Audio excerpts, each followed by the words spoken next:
ishte Ginta Ismaili, do me thonë si sot Dafina Zeqiri. Po. Ardhë do me thonë një super yll shqiptar. Po.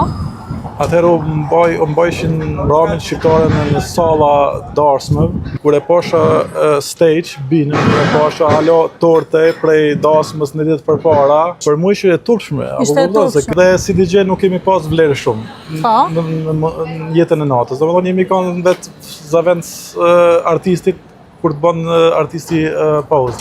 Kështu që kur e shikoj që atëherë ishte Ginta Ismaili, do me thonë si sot Dafina Zeqiri. Po. Ardhë do me thonë një super yll shqiptar. Po. Atëherë u mbajshin ramin shqiptare në salla darsme. Vërtet është.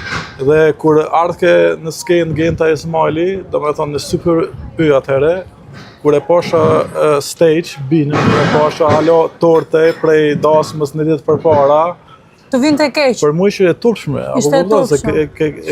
E kuptoj, Genta ka pasur atëherë ajo shkëputur tani nga, le themi nga ekrani ose nga karriera e saj.